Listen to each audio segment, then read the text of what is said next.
I mentioned to you that I'm going to lead you into a desert, and it's only just a simple, it's a simple thing, but you will see that for 9 years, I've been trying to, in a sense, build us up to an awareness that we really need to pray for All Saints and its direction. To pray and ask God, where do you want us as a community of faith to go? And every year we hold a week of prayer. And we've had a fairly good response every year. I'm hoping that we will have an overwhelming response this year, and that you will really hear my call to you to come out of where we are into something more.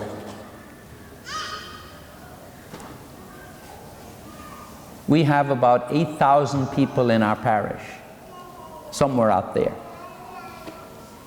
And about 800 people come for the week of prayer, and many of those double up because the hours are empty. Because so many of us don't catch that call. It's not for me. It's a school night, and there's homework, and there's whatever. All of these excuses that we come up with. Inconvenient, too late at night, all of these things. And I'm saying to us, you've been called out into a desert because it will set us free. And we have to really believe that it will. This will set us free. I can assure you, when Moses had people standing at the Red Sea with all that wall in front of them, they no more thought that they would be set free. They hoped for it, they wished for it, but it was only by the power of God in doing what he told them to do. Go and do this, and I will do this. I oftentimes say to people for baptism, baptism is not something we do. Baptism is something God does to us when we do this. And it takes faith to believe that the pouring of water is the imparting of the life of God into the soul, giving us the power to call God our Father, who will meet all our needs.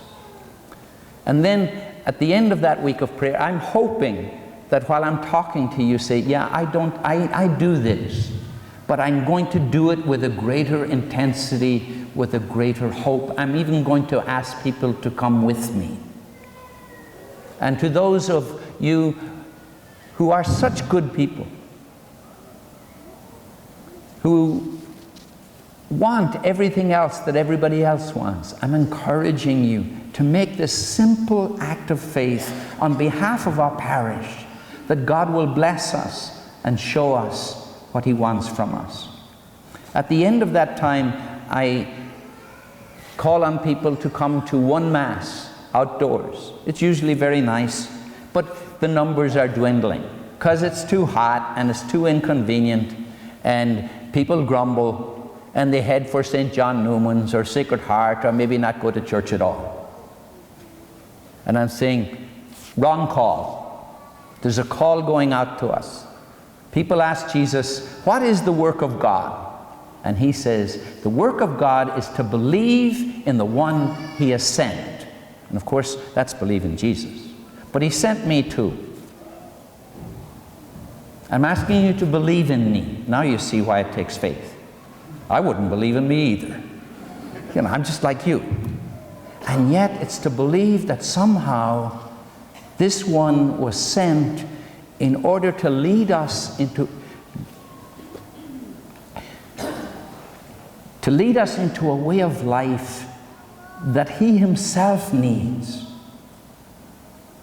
and to be encouraged by everybody else recognizing this is what we need, because this is the work of God. Now, I have heard your grumblings, and people have said to me, why do you do it in August? Why not wait for October? For exactly the same reason they crossed the desert, because God said, now. And also it's the same reason why we begin the football season in August. We don't do it in November when it's cooler. This is the time we do it. Hot or cold, rain or shine, we start.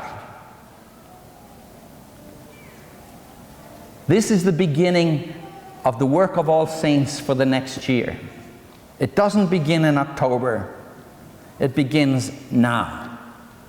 And I know that when Moses went out and he took the people out into the desert, he took the elderly, he took the young, he took the teenagers, he took the moms, he took the dads, they all went. And I'm sure some of them died on the way. Because we are Americans and we don't have to do, we have great choice, we can make up our minds, and it's to see maybe something special is being asked of us, and it has to do with faith. It's humbly coming. Of course, it will create a great sense of community. But there's no value at all in just gathering outside as a great community, because that's the value. But that's not what I'm looking for.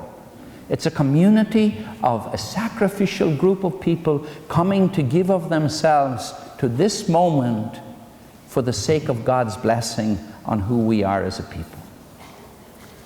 I heard you grumbling, so I said, okay, we need to create more shade.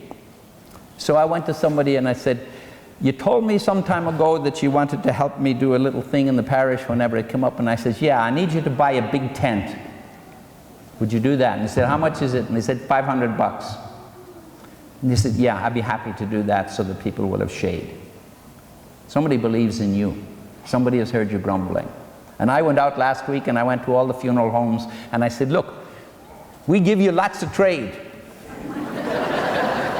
How about giving us some tents for shade? And they said, yes, be happy to.